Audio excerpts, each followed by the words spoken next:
If you are always having this dream and you're stuck in a cycle of something else, no one else can change that but you. You know, I am lucky, yeah, sure, but I've actually created that luck as well.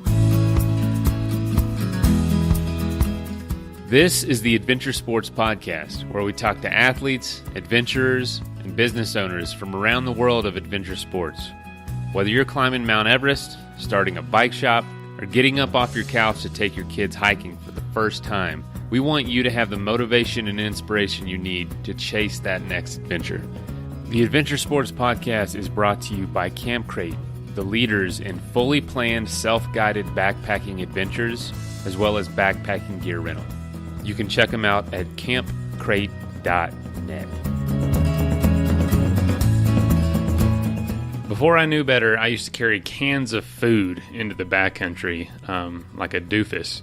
Obviously, I don't do that anymore. I use freeze-dried food, and I really only use Peak Refuel, the best backpacking food, the best freeze-dried food in the world.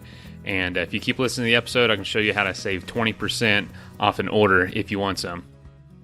PowderSeven's team of ski experts makes buying skis pretty easy. They're actually known for helping customers find the right gear specifically for them. They even sell used skis, which is pretty cool. Plus, PowderSeven ships to just about anywhere in the world, and they have incredibly fast shipping in the U.S. Visit them online at powder7.com, or you can stop by their store in Golden, Colorado. If you're like me, you have some pain and inflammation from your adventure sport. Sometimes you don't sleep well, and you can even deal with stress and anxiety. We have a possible solution for you later on in the show, so keep listening if you deal with any of those issues. Oh, hello there. Welcome to the show. Happy Valentine's Day, by the way. Make sure you do something special for that special someone, whether it's dinner or just doing something they want to do. Writing them a card. Make sure you don't forget, just in case you're commuting to work this morning and you're like, oh crap, forgot it was Valentine's Day. Anyway, today's episode is almost 3 years old now. It's from 2016, and it's hosted by Kurt. He did a great job, and it's just an incredible story. I hope you enjoy it. It is a long episode, so sit back, relax, and just enjoy the conversation. Also want to thank our patrons. We got a couple new patrons already this month, and I will do a big announcement of all your names at the end of the month. But thank you so much. It helps us out so much, motivates us so much when you get connected and support us like that. And if you'd like to become a patron, help to make this show a reality, go to patreon.com/Adventure Sports Podcast, and you basically support the show for $1 a month, $5 a month, or whatever you want. So thank you. Keep in mind, if you are in the $5 realm, you get to be interviewed for the show. We have a patrons-only interview portion of the show now, so keep that in mind. So all the patrons out there, sign up for an interview. I want to hear about your story, hear about what you're like, and get you on the show. Another way you can help us is to literally, check out our sponsors, check out the deals that we have for you through our sponsorships, and utilize those if you need the stuff, because the sponsors really make this show happen. So if you need any of the stuff that's going on this month, you can find that in the show notes on the website, as well as all the ads in the episode itself. Other than that, I don't really have anything else to share. No Valentine's Day stories, I don't think. Got a lot of love stories. My wife and I met not long after Valentine's Day and fell in love pretty quick. And 6 months later, we were standing in a courthouse in Vegas. Romantic. But anyway, today's a special day. Make sure you tell that person really how you feel about him. Hopefully you feel good about him. All right, I'll stop rambling. Here's the episode. I lied. I'll give you an update on Kate's South Pole expedition at the end of the episode. Hello and welcome to the Adventure Sports Podcast. This is your host, Kurt Linville. Today's guest is Dr. Kate Leeming. Kate has bicycled a distance equivalent to going around the planet 2 times at the equator. She has biked across Siberia. She has biked through 20 different countries of Africa. She has biked in Greenland. And now, believe it or not, she is headed to Antarctica to bike across the continent and through the South Pole. Kate, we got to hear more about this. Welcome to the program. Thanks, Kurt. Great to be there. Well, Kate, I mentioned a couple of things about you, but tell the listeners who you are. Who is Dr. Kate Leeming? I grew up on a farm in Western Australia, so about 80 miles northeast of Perth, and went away to boarding school and to university in Perth. And then I always sort of really wanted to see the world, but never really had the opportunity till after university. And that's when I travelled to the United Kingdom first, playing field hockey.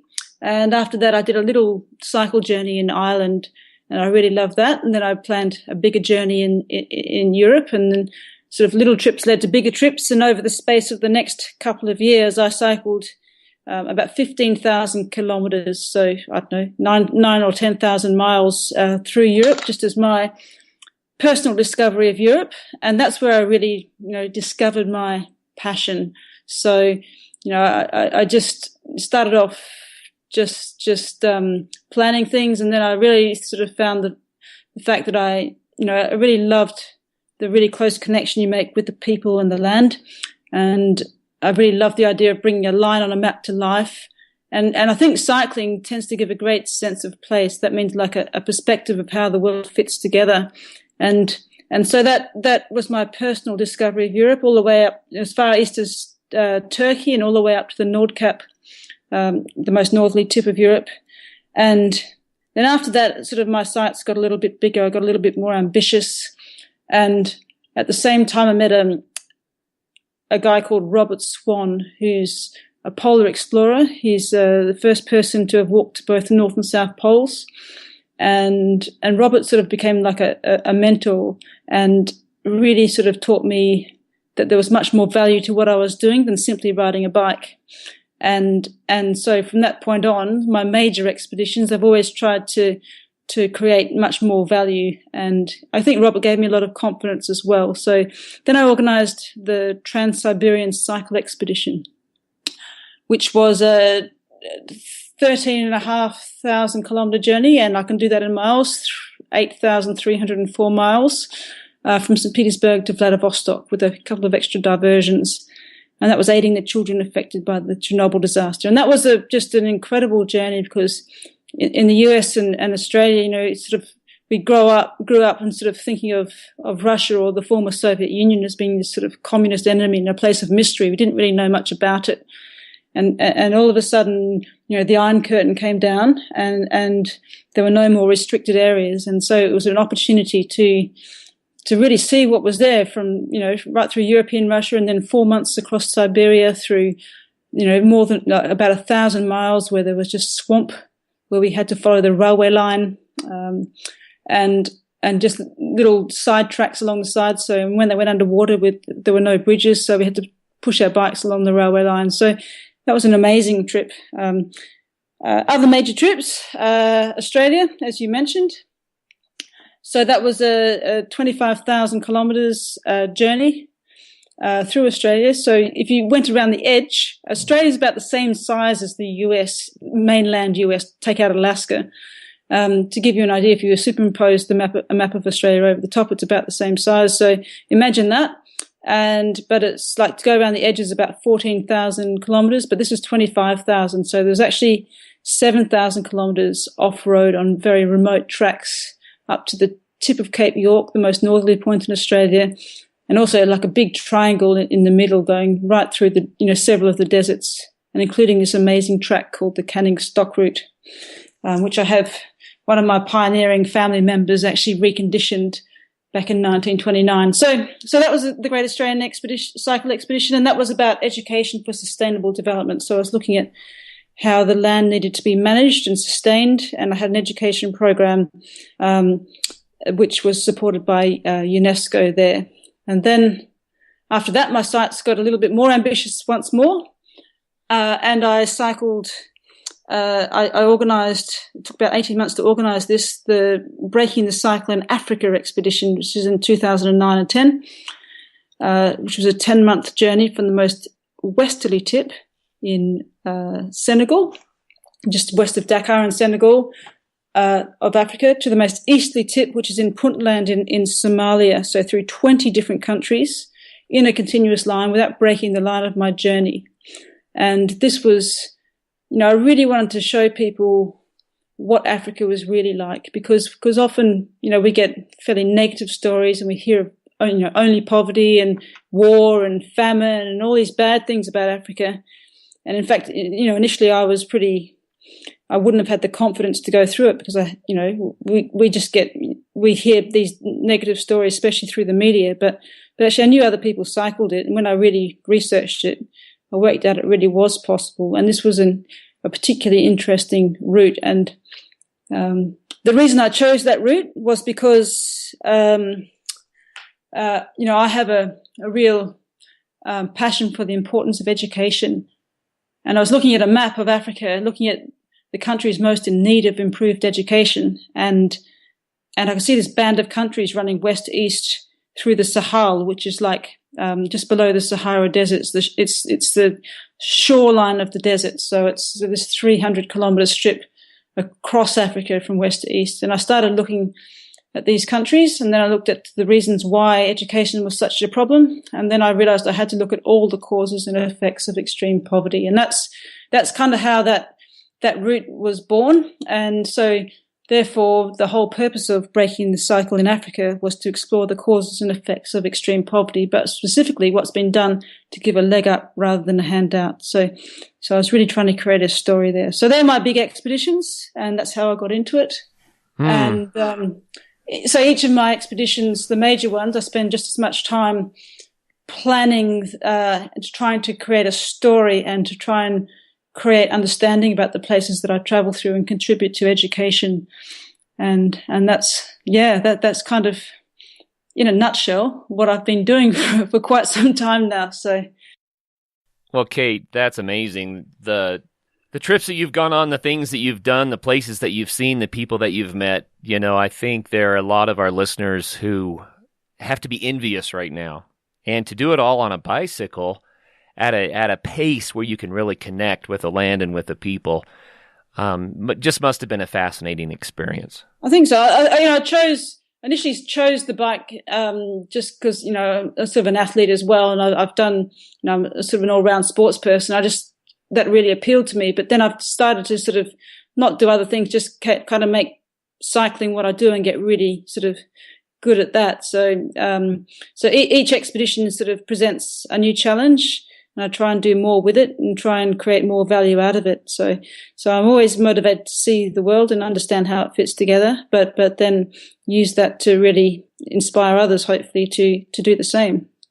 It is possible. You start from smaller steps and see where that takes you. Well, it sounds like cycling through Europe is really what connected you with traveling by bicycle. Yeah. And then you met Robert, and he said, hey, there's a lot more you can do with this. But what was it that really plugged you into the idea of these mega adventures? I guess I'm curious to push myself. I believe it's a real privilege to be able to do these things. I gradually learnt that, it's not just a right, it's a privilege that you can create. And I guess with each expedition, it's kind of like the next vision's got a bit bigger. So I've learnt from the last one, even just my journey through Europe, I've learned, I thought, okay, I can do all these things. Can I take those skills now, and what can I do with those? And so each time it just seems to get a little bit bigger. You go through each one, I gradually developed the pattern. You go through, you have the vision, you have the organization, work out what you need to do, and you do all the research. And apart from Europe, the others I've had to find sponsors. Europe was self-funded. And what are you going to do with those things? So then I learned, I do the expedition, and then I've spent a lot of time analyzing and working, documenting, whether it's books. I've written 2 books.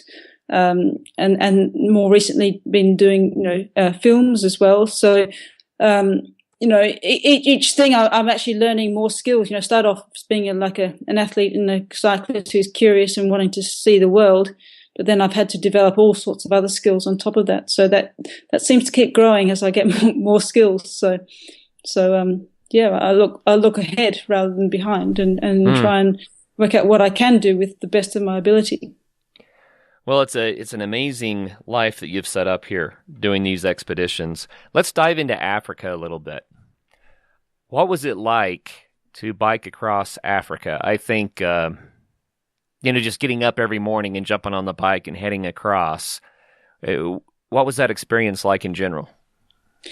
I guess Africa, you've got to think of it as it's the second largest continent in the world. It's the most diverse continent in the world, with more different cultures and more different environments, and so there's just this incredible diversity. And so even when times are tough, I always look ahead first and think of all these things I was looking forward to seeing and doing, and what would it be like to cycle across the Somali plains at the finish when, people, this is a country in war, and yet this was going to be possible. And I was always buoyed by the many different cultures and people that I was meeting and working with. And also think that, I spent 18 months planning and organizing the security and all the logistics. And I had an education program. I had an education department back in Australia, kids following it. I was never going to give up or anything like that. And so I was really, it was never lost on me, the privilege that it was and the great adventure that it was. But yeah, you can imagine cycling, if you're cycling 130 kilometers or 80-ish miles a day, it's pretty hard work through all sorts of terrain, not just one day, but to do this month on, day on day, week on week, month on month, with a few breaks. I don't just go blindly, especially because I was planning to visit different projects. So I was in Africa, my mind was always really busy because I was trying to set up things in advance to make it run smoothly, and that wasn't easy. So especially sometimes the communications weren't good. So I had, if you say from day to day, it was amazing to see this diversity in the landscape sort of unfold before my eyes and meeting all these different cultures. But then I was also really busy at ensuring that everything else was working as well. And this was the first time I did it. Because we were filming it, it was the first time I did it in a team, and that made it much more complex than just doing it for myself, as I had, or just myself and maybe one other person in the past. So this was just had so many more sort of moving parts to it. So I was constantly working hard for that 10 months, whether it was writing journals and on my days off, I worked even harder sometimes than I did on the bike. It was almost a relief to get back on the bike. So, but it worked. Wow. Well, when you put in the film crews and all that sort of thing, and you make a working trip out of it, it certainly changes the dynamic. Would you like to go back and do it just solo, where you could do it at a different pace and interact with the people in the landscape in a different way? Yeah, I mean, it was kind of, even though we had sort of people filming it, it wasn't a big sort of circus by any means. All we used was one sort of old Land Rover. I employed an experienced driver who was Scottish, and he drove his Land Rover down. So it was just, sometimes it was just him and me or he and me and one cameraman. That's it. So it was we could still slip through under the net, which was pretty good. And there was a little bit of flexibility, although to make it work within the seasons and everything, it had to sort of fit to the schedule. And I also only had a certain budget, so I had to work to that. So whether I do plan to go back, and I do plan to go back and support some of those communities that I met and learnt so much about. And I plan to do other smaller trips through Africa, not challenging, but it's just the way I do things. Yeah, it'd be nice to spend a bit more time. In an ideal world, you could spend your whole life there. Oh, yeah. You say it's an incredible place. Sometimes it's frustrating or very sad, and other times it's just vibrant and colourful and loud. It's everything. So sure. It's now, I guess Africa is a little bit of a part of me. every place that I travel, it becomes, it affects you in some way. So it all goes into the melting pot to my own view of the world and how I perceive it and how I display it to other people, I guess. So. Yeah, isn't that the reason to travel and do adventures? It's because of the impact that it has on us and the potential for the impact that we can have for others. So, I think so, and I think also it, in this world where we keep hearing bad news all the time on the TV, and if you only listen to that, you think this whole world's a difficult, dangerous, nasty place, but it's actually not. And you need to get out there to explore, to open your own views up about the world, to make better decisions. If you use adventure to, you'll be a better leader in the future. You'll be able to make better, more balanced decisions. And I think I guess that's what I want to pass on to the next generation as well, to really get out and explore the world. So. Oh, yeah. Well, you mentioned poverty in Africa and challenges for education in Africa. Let's dive into that a little bit. You even wrote a book about it, Njinga. So tell us what you discovered when you were biking across Africa. It's such an enormously complex issue that's not just Africa. It's in every country in the world. But it's very difficult to generalize. But when if a country's been A, in war, or B, there are many different factors affecting various circumstances, whether it's cultural, whether it's war, whether it's drought or famine. Sometimes that famine's usually brought on because of other situations, whether it's war, political situations. It's just enormously complex, and it's very hard to generalize. You hear the Millennium Development Goals, or now the new Sustainable Development Goals, and which have moved on, are more specific and more practical, actually.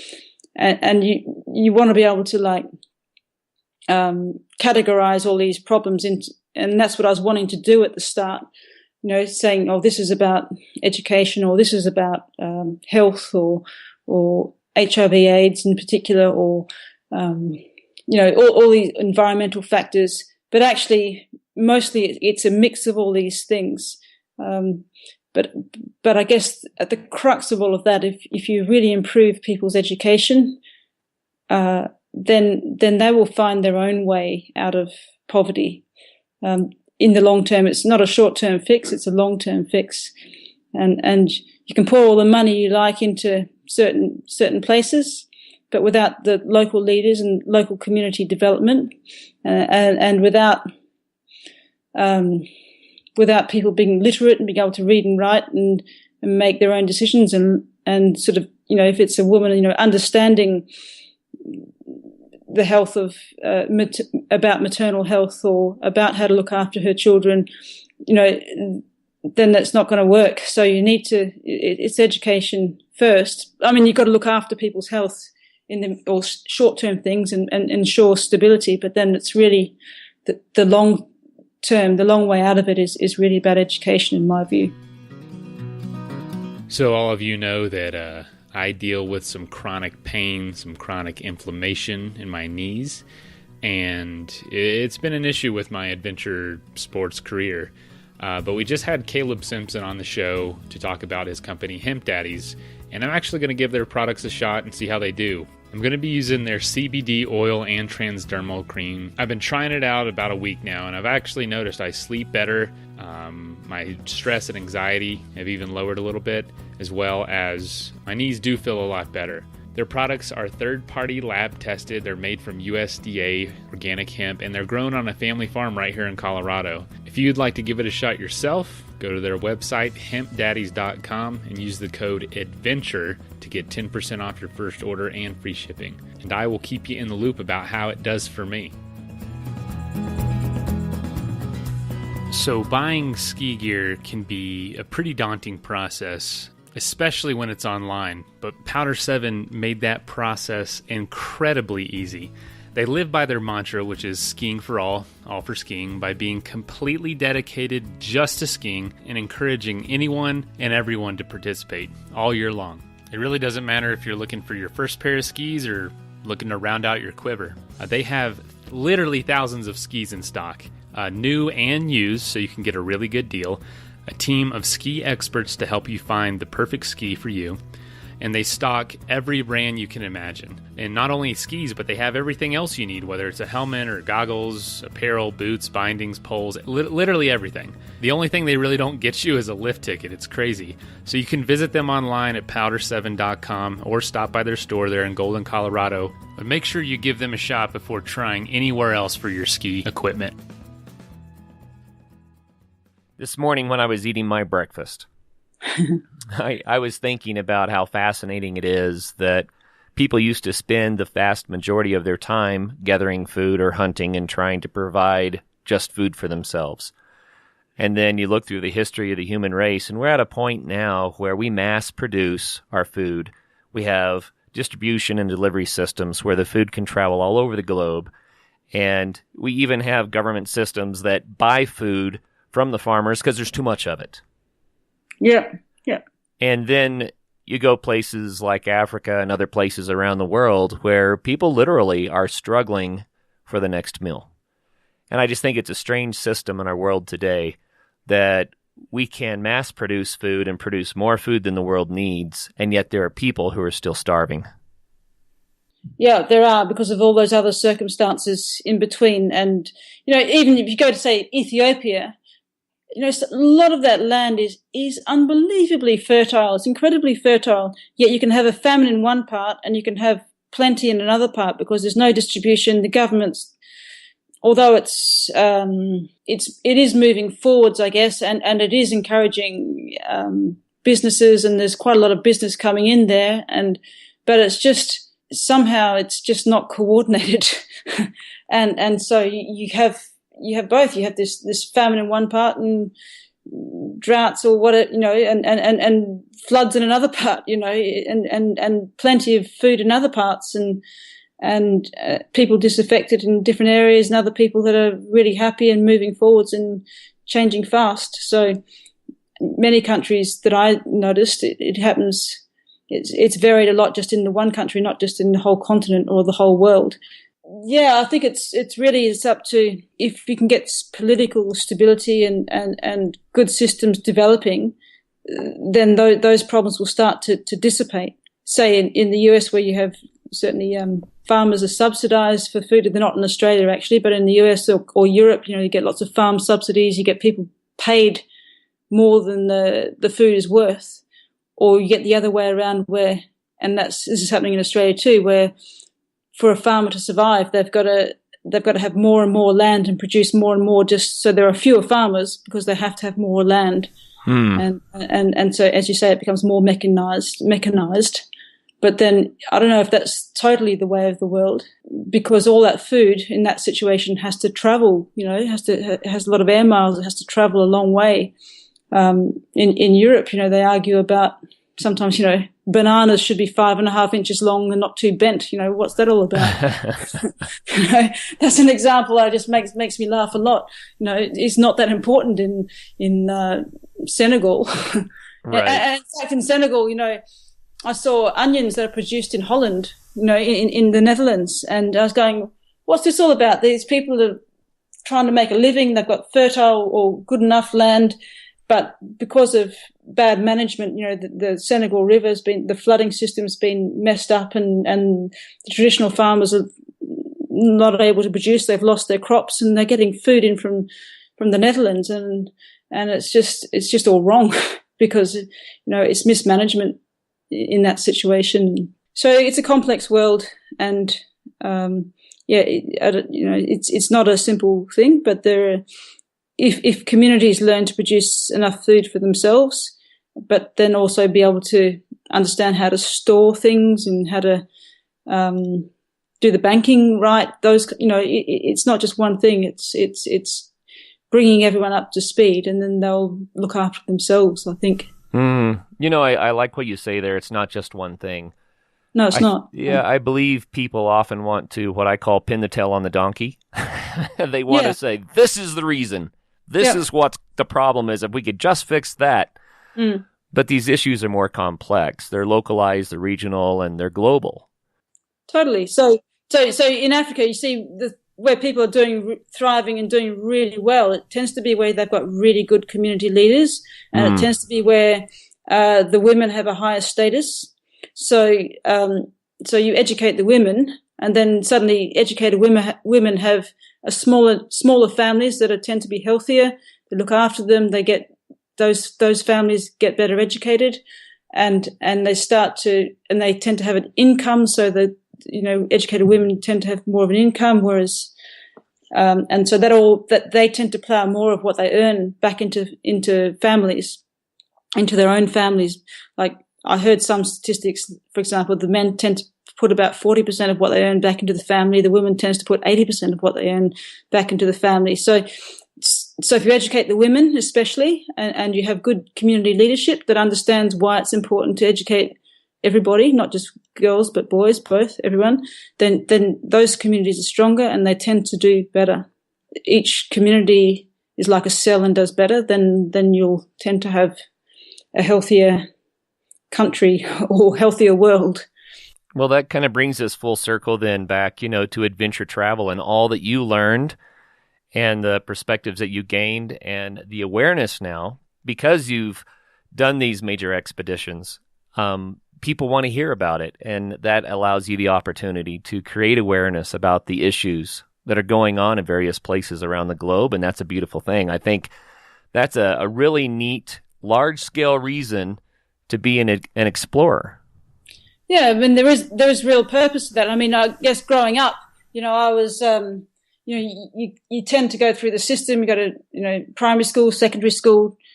I went on to tertiary, and then the idea would be, to go back and get a job and, do a sort of what's expected. But gradually, I listened to myself and realized, and found this path that I've gone on to, and which is, I guess a lot of people think, oh, this is unusual. It's not really. It's just what I've actually followed my natural path and tried to develop the things that I'm good at.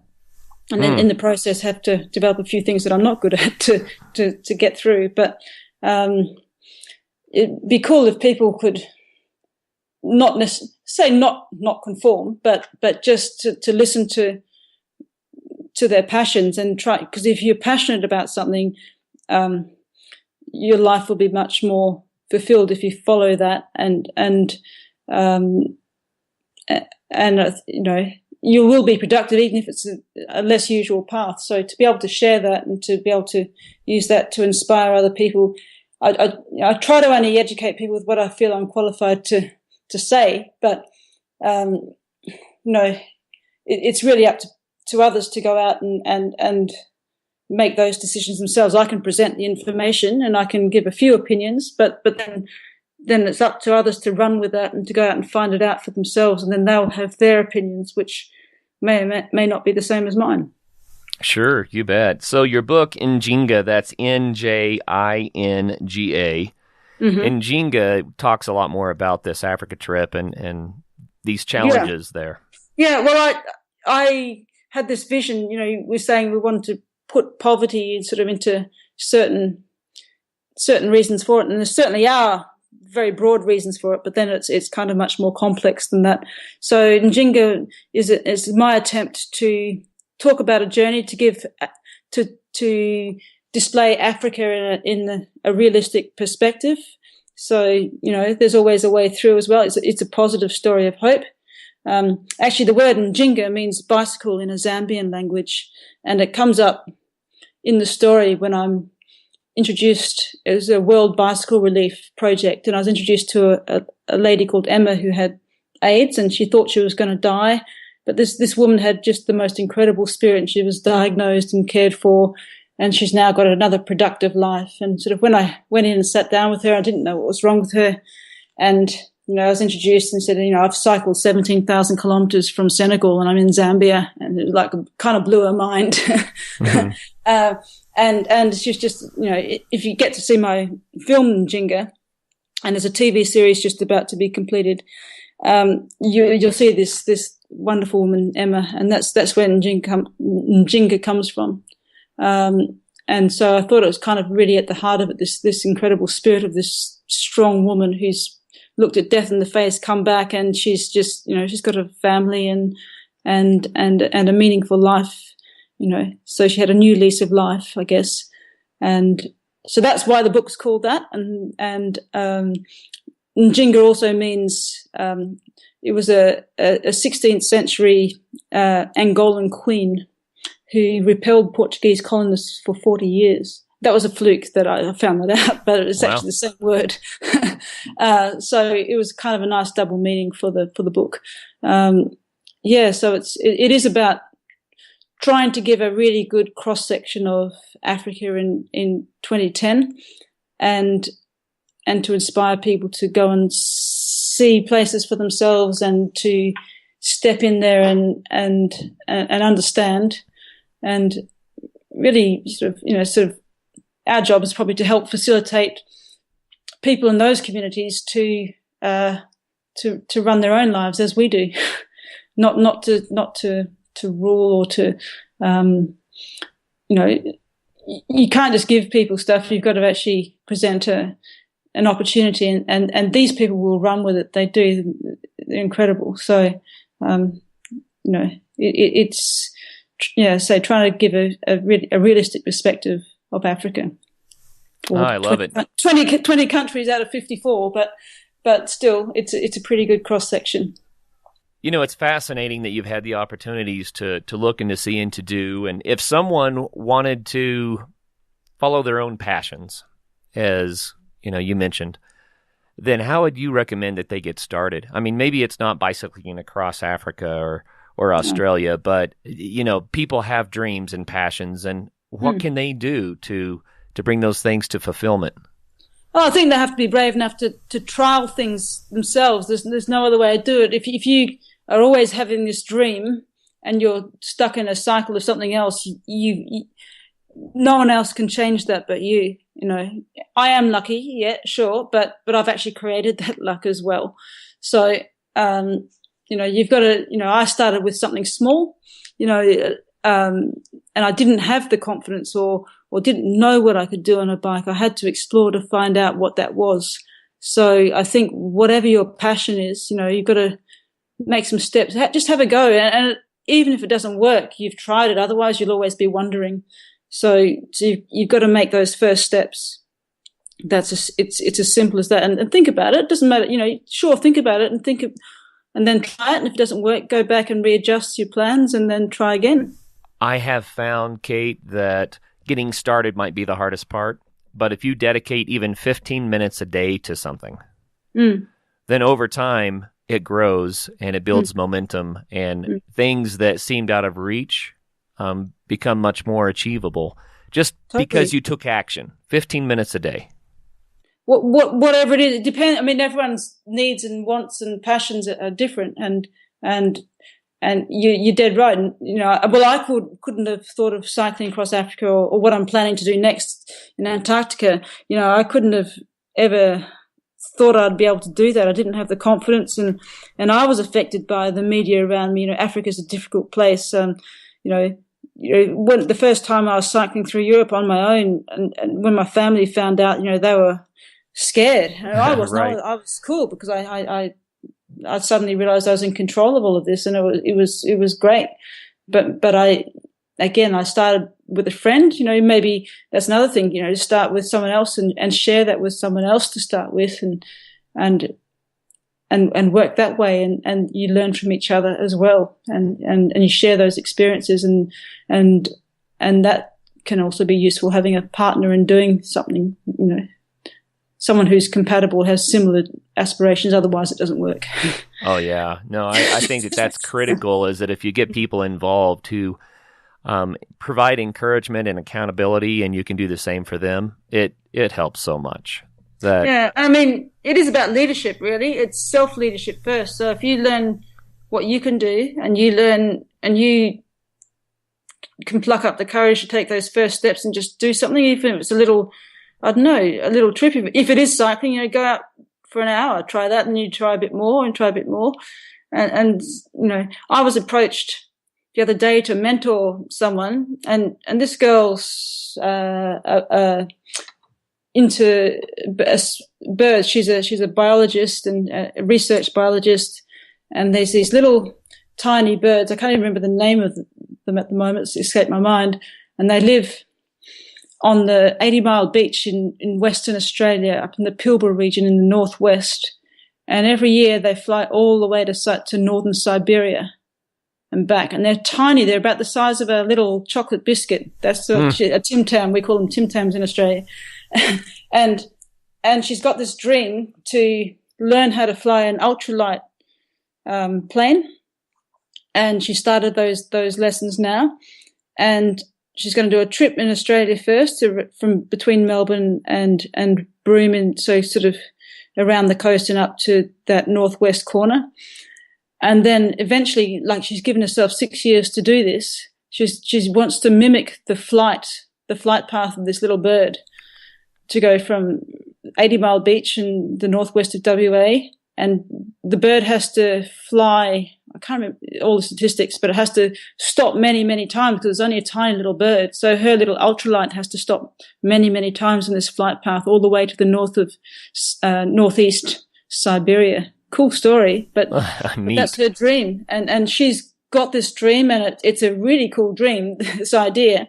But, you know, she's now upskilling herself to learn to fly the ultralight planes and get all this experience. And I've been helping connect her with, you know, different pilots and different people. And she's developed this incredible web of, you know, scientists and, you know, how cool is that? And that's a dream. That's amazing. You know, so that's not cycling, but I'm still helping her, trying to reach her incredible goal. I love that story. So, and a lot of people seem to. So, you know, it depends what your dream is. So, yeah, like I said at the beginning of the episode, I used to carry cans of food into the backcountry. And I know there's a lot lighter things to do, but there's just a lot of options that aren't good for you or are either too heavy. And that's why I really do use Peak Refuel now.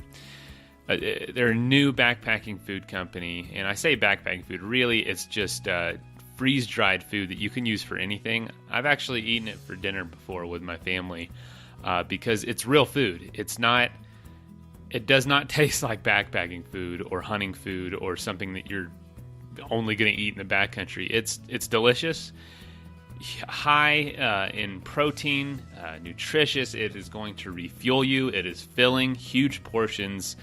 And I really encourage you all to give it a shot. At least try it out. And that is peakrefuel.com. And if you want to get 20% off an order, use the code ASP20. And that's capital ASP and then 20. Now, back to the episode.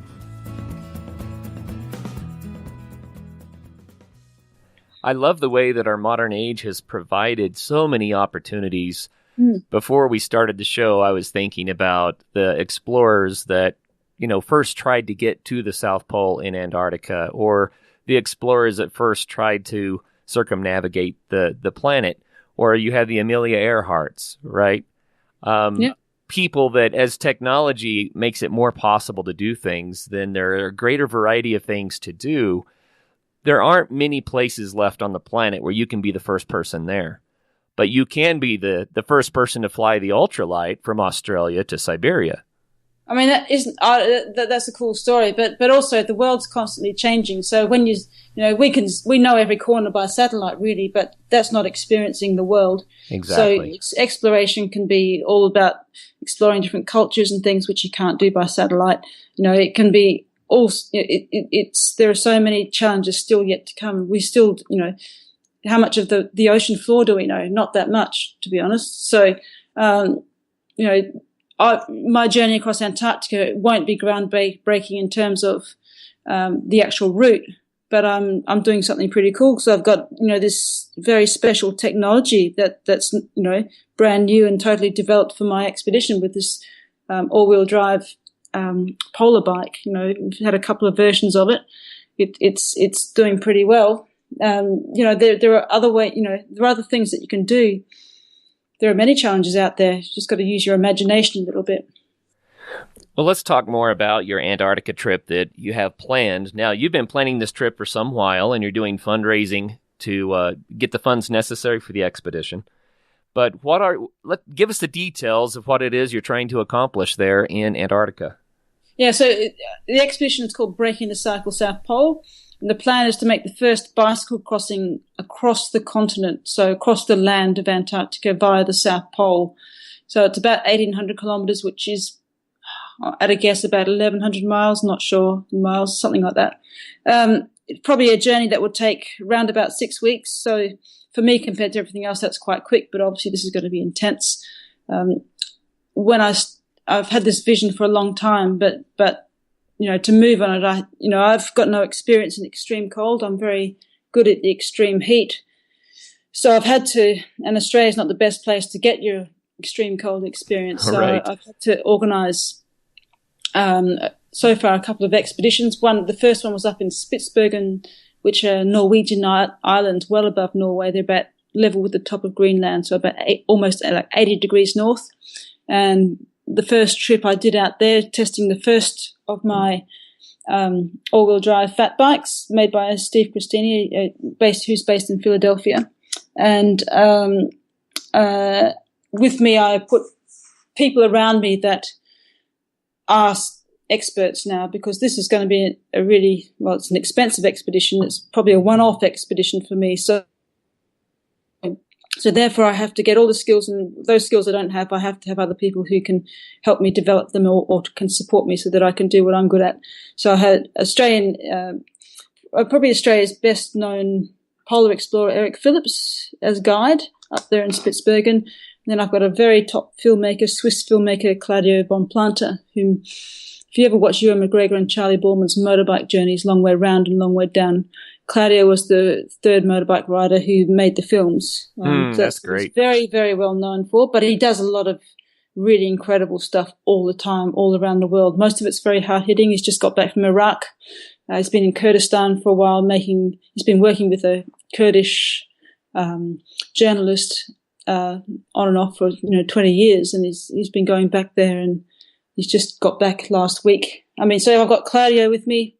He has to upskill a bit to be an expert in polar regions, so he was learning sort of the tricks of the trade, and he's a very hard worker and incredibly creative. So Eric, Claudio, and for the first trip I had Phil Coates, who's a British remote locations cameraman and filmmaker as well, and he took some awesome pictures and everything. And then back in sort of end of April and into May, I did the first bike expedition up in northeast Greenland. So that's 3 years after my first journey, because it's taken that long to find the money and put everything together. So this was a really incredible. It was a little bit shorter than I wanted because of it was unseasonably warm up there. So there was blizzards at the start. We lost 8 days and sort of melting at the finish, and very soft conditions. But I still got out there for about 8 days and was able to test myself and the bike and some systems. And it's an incredibly beautiful part of the world in northeast Greenland, obviously on snow and in the fields and the hills and so on. So that was amazing. So they're the two main shorter expeditions, still costly, but not as costly as Antarctica. And really, what we know is that I know it's possible. I've got the technology that's been developed, got the systems, everything's essentially in place, got the right people. The issue is money, sure, as usual. And this is a supported expedition, which is why it becomes expensive. But, I want to use this expedition, communications is very important. So to make the film, to be able to communicate, we're looking at live streaming at the moment, potential live streaming. I've just been on Skyping to someone else earlier this evening who have live streaming capabilities down there. And so we're really wanting to use this. This is a huge privilege to be able to do this stuff. So we really want to make the most of it. And so that's why it's supported. I don't think I would be able to carry the kind of equipment and food and everything that I need on a bike. It's not as efficient as skiing. So it's to do 1,800 kilometers, it just wouldn't be possible. So let's make it really work, and let's make the other purposes of the journey work as well. So that's what I'm spending my time doing. It sounds like a huge monumental effort to put something of this magnitude together. Yeah, they keep getting harder, Kurt. Yeah. Well, kudos to you for putting the effort out there to try to make it happen. I just needed to say a little bit of more support. Time pressure's against me, but at the same time, I've got some really good systems and people behind me. I'm creating a kind of a crowdfunding campaign that's going to be quite unusual, hopefully be up in the next couple of weeks. So by the time this comes out, and essentially what I'm going to be doing, it's about an 1,800 kilometer journey, and I'm going to be offering people the opportunity to own one of those kilometers. So, for $100 or we'll have different rewards, but that's the idea. We'll have T-shirts stamped with the number kilometer that you own. So you have a pretty cool T-shirt, and I think it'd be quite an interesting way. You'll be thanked, especially with my live streaming getting together, I'll be able to thank everyone who supports each kilometer essentially, and give other options as well. So look out for that. So I think that'll be one of the ways it'll help get that revenue up. And then I've got a few big time sponsors that I'm potential sponsors, I should say, that I'm trying to coerce, but I need this money by the end of August, so the pressure's on. By the end of August. So you need to put a premium on that kilometer that crosses the South Pole. How cool is that? Kilometer number 1, there'll be a few cool ones, that'll be worth a bit more, but also, I'll be offering things like, I'll be doing some speaking gigs. And if you get US supporters, I'll make sure I do a couple of speaking gigs in the US. I'll do an Australian speaking tour. I'll probably do some speaking gigs in UK as well, where, they're the kind of things I can offer, free tickets to those as well. And what else I've got in there? There's a few goodies I'm just collating, for the more expensive ones. It could be like a live satellite phone call from Antarctica that you might be getting. On your kilometer, that would be quite cool. Oh, yeah. So I'm just finalizing everything now, and then we'll get that out there. Well, let's talk for a moment about how people can get in touch with you if they want to buy a kilometer or they want to plug into your efforts in some other way. Mm-hmm. Then your website is kateleeming.com, and that's KATELEE. M as in Mary, I-N as in Nancy, G.com. So KateLeeming.com, and they can contact you that way. Are there other ways that people should get in touch with you? Well, that's the easiest way, because if you just then press the contact button, I get an email. At the moment, the crowdfunding campaign isn't up yet, but it will be probably in the next couple of weeks. So by the time you get to see this, so I don't have any more ways of connecting, but to connect with me that way, again, Facebook, Kate M. Leeming, that does it. You can look me up there. Twitter as well. I'm pretty easy to find if you just Google my name, actually. So you can see some of the other videos. You can see very cool videos from Greenland, and you can subscribe to a newsletter after you watch that. So that's all on the homepage of my website. So kateleeming.com is the way to go right now. And as soon as I get that crowdfunding campaign up, then there'll be certainly links directly from my website as well. So that would be the best way to do it. Well, Kate, as soon as you have the information about the crowdfunding, send that to me, and I will put those in the show notes as well, so people can go to theadventuresportspodcast.com and be able to connect with you there too. Brilliant. Or if you just want to sponsor, just let me know. Just press contact and I can give you some details.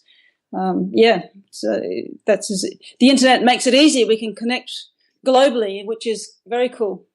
I forget the name of the gentleman who tried it several years ago, but he was going to do something similar. He just wanted to reach the South Pole on a bicycle. American guy? Yeah. He was actually from Boulder here in Colorado. Yeah.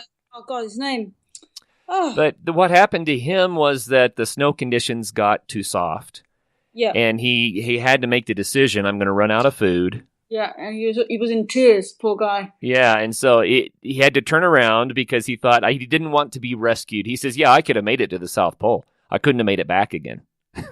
So it's a tough thing. So logistically, you've targeted what essentially is the summer solstice in Antarctica for your trip, December, January.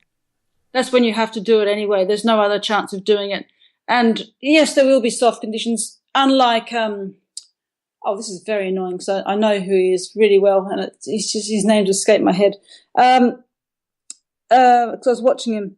So I'm not carrying any weight, which makes it a little easier for me, but I'm also trying to do a long distance and have different purposes. So I think he just wanted to be authentically doing it unsupported, unassisted, which that's less important to me. Yes, I want to cycle across, but I'm not making any bones about it. You know, it's supported because I have other purposes.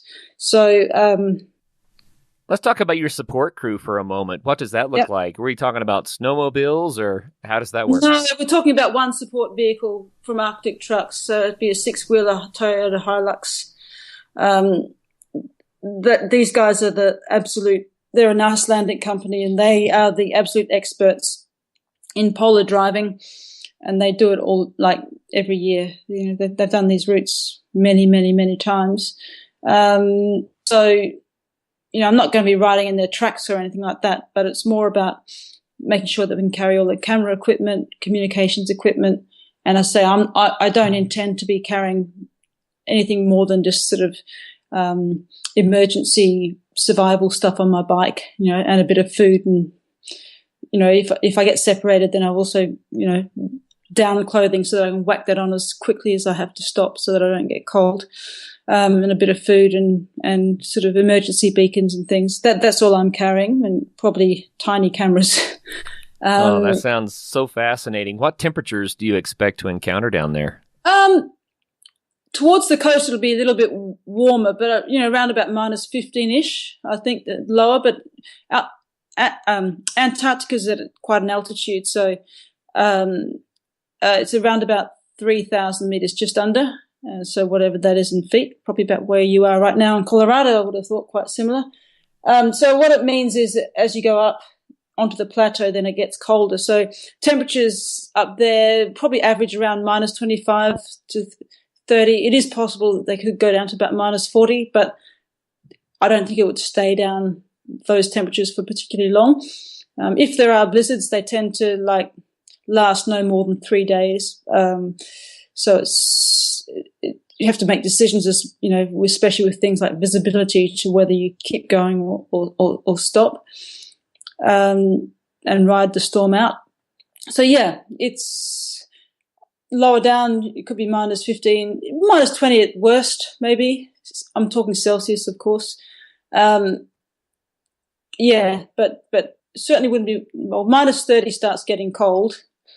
Pretty cold. -25 is actually quite manageable. So when I'm cycling it, you get very warm actually, because it's ridiculously hard work. So one of my biggest challenges actually is to prevent body moisture, so prevent perspiring in these temperatures, and make sure I kind of manage my body perspiration so that because obviously when you stop, that freezes, and that's not a good thing. Sure. Yeah, I would think that would probably be one of the biggest challenges, is not getting too hot and making sure that you stay dry. Wow. That may end up being one of the biggest challenges of the trip. Yeah, well, that's what I've found so far, and especially, well, in Greenland when it was unseasonably warm, you know, I was just wearing a base layer and a shell, and that shell, even when it had the zips open, I was still perspiring too much. So I failed on that account there in Greenland, but Antarctica is obviously going to be quite a bit colder and drier than that sort of wet kind of conditions. So it won't be quite so bad, but at the same time, it's colder. So I've got to I'm talking to my clothing sponsor, Mont, which are based in Australia. They don't make great polar gear, but the thing is, this is sort of unprecedented, is trying to get the right clothing design for these situations. So there's a few things that need tweaking before, and we've talked about them before Antarctica. But it's kind of in hand. I believe it's all in hand. And, well, it is a real challenge. It's from Greenland. I know I can make some better clothing selections than I had there. And I kind of, that was part of the point of, training in Greenland is to get some of those ideas and get that experience in exercising in the extreme cold. Well, wow, how fascinating. An expedition of this size, it does take a lot of planning and experience and tweaking to get things together. And I know you've worked really hard at that. And the fundraising, that what a huge challenge it is to come up with the funds to make an expedition like this possible. And you're always trying to build awareness and educate people on what you discover. What is your focus for Antarctica? Yeah, so this time I'm creating my own foundation called Breaking the Cycle Foundation. It's kind of marrying my passions of what I seem to be working towards every time. So I always make an educational contribution. So here I'm really talking about education for leadership, and I actually am a Scout ambassador here in Australia as well, which is all about leadership as well. So we're creating some real educational contributions for Antarctica, but also for the future. So education for leadership, and the second part is to support some of those community initiatives that I learnt so much about in Africa. That's kind of what the foundation will do at the start. And then in the future, I don't have to reinvent the wheel. I'll keep supporting education for leadership. And it might be that I might support other parts of the world that I travel to, but it's really about supporting communities that I learn about that maybe need a little bit of extra support. And so that's where it's coming together. So that foundation hasn't been. It's in the wings.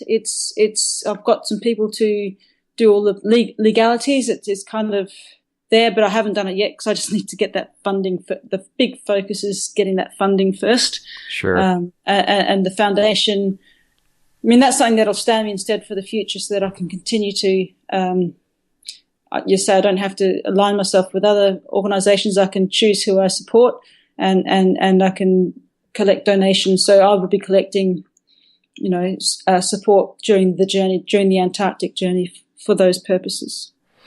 Well, Kate, I would like to point out that you have done an awful lot for education and for the world and awareness. And I think you've been a little bit humble. You haven't told us a lot of the details of that, but you actually received an honorary doctorate for your education efforts. Tell us how that transpired. Yeah, so I was extremely honoured myself. Last year, I did an Australian speaking tour. I have a really nice partnership with an sustainable adventure travel company called World Expeditions, which are based here, but they have offices all around the world in the UK, the US, Europe, etc. And they organised a speaking tour, which I went through 6 Australian cities. The final one was in my home where I grew up in Perth at the University of Western Australia. And because I studied education there and the faculty sort of really promoted it, and the dean came along and introduced me and I had another event there as well. And she was just really taken by my story. I did an hour and a half lecture, showed footage and all that sort of thing. And out of that, they very sneakily gathered together a whole lot of information and put my name up to the Senate. And suddenly, last November, December, I received a letter from the Chancellor of the university and, offering me an honorary doctorate of education. So, I was very, very honoured. And so I received that in March and gave the graduation address there to about 1,000 people. So that was, pretty cool. Well, congratulations. I don't do things to get recognised, but at the same time, it was a really special occasion. And imagine my parents were really proud and some of my close friends that came along, and family. So that was very nice. Well, I think it's fantastic. I think it's wonderful. And I think you deserve the recognition for what you're trying to do and what you have done. So, well, we're running out of time, Kate. I really enjoy visiting with you. I'd like to hear a whole lot more, and I know that our listeners probably would too. They can go to your website, they can see pictures, and get much more of the story. They can even, if they would like a copy of Njinga, Actually, there are copies available in the US and the UK, but only from our website. So you can just order it through there, and you'll receive one. And obviously Australia as well. That's easily done. And find out more. Go to my site. Yeah, that's wonderful. And once again, the site is kateleeming.com. That's right. And if you really can't remember that, just Google my name. That'll work. Come up. Yeah. Well, very cool. Kate, thank you so much for being on the Adventure Sports Podcast today, and thank you for what you are doing to help benefit the world, teach us about the challenges on this planet. Yeah, I mean, there are a lot of challenges, but if we all get involved and we can explore the world ourselves, I think we're in a better position to make better decisions and to encourage, as I say, the next generation to do so, and we'll all be better off. So it's been a lot of fun having a chat with you, Kurt, and I guess we'll keep in touch. Oh, yeah, you bet. And to all of our listeners out there, until the next show, get out there and have some fun.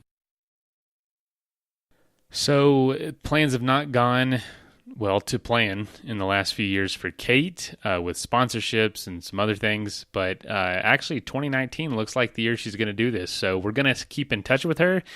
And if she's able to complete this, we're going to have her on the show again to talk about it. So look forward to that. But if you're interested in learning more, you can go to her website and it'll be in the show notes. You can get in touch with her yourself, see if you can help in any way. Hey, thank you so much for listening. If you know somebody that would make a good guest on the show, or if you have a pretty cool story about the outdoors or adventure sports that you want to tell us, please call us and leave a voicemail at 812-MAIL-POD. That is 812-624-5763. You can also send us an email at info@adventuresportspodcast.com. Again, it is always helpful to leave us a review on iTunes. And if you'd like to be a supporter of the show, you can give $5 a month at patreon.com/adventuresportspodcast. And links for all that stuff is also in the show notes. So thanks again for listening. And y'all get out there and do something so you can be on the show one day. All right, later.